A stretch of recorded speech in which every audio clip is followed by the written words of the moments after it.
Assalamualaikum warahmatullahi wabarakatuh. Kami dari kelompok 4 akan mempresentasikan mengenai karakteristik evaluasi pembelajaran. Kami yang beranggotakan, saya Duna Angelina, teman saya ada Eva Ofta Indriani dan Slamet Amirin. Evaluasi yaitu penilaian atau evaluasi diartikan sebagai proses pengumpulan dan pengolahan informasi untuk mengukur pencapaian hasil belajar peserta didik.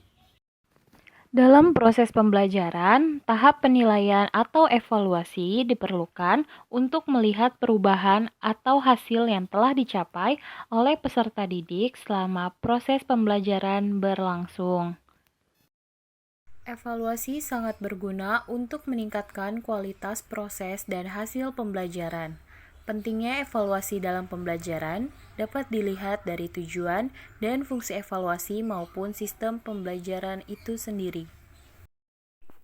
Suharsimi Arikunto menyatakan bahwa suatu tes dapat dikatakan baik apabila memenuhi 1. Validitas, 2. Reliabilitas, 3. Objektivitas, 4.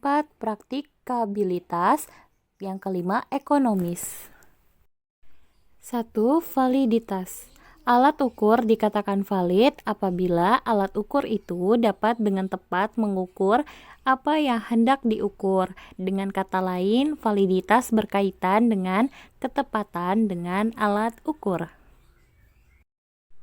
Dengan tes yang valid akan menghasilkan data hasil belajar yang valid pula. Contoh, penilaian secara valid melalui pertama, kehadiran, kedua, terpusatnya perhatian, dan ketiga, yaitu ketepatan menjawab pertanyaan. Macam-macam validitas. 1. Validitas logis. 2. Validitas isi. 3. Validitas konstruk. Dan keempat, validitas ramalan. Selanjutnya ada reliabilitas. Kata reliabilitas dalam bahasa Indonesia diambil dari kata reliability. Selanjutnya dalam bahasa Inggris yaitu berasal dari kata asal reliable yang artinya dapat dipercaya. Demikian halnya juga dengan tes. Tes tersebut dikatakan dapat dipercaya atau reliable antara lain dicirikan 1.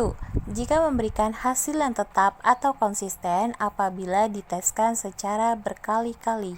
Kedua, jika kepada siswa diberikan tes yang sama pada waktu yang berlainan, maka setiap siswa akan tetap berada dalam urutan ranking yang sama atau konsisten di dalam kelompoknya. Ketiga, ada objektivitas.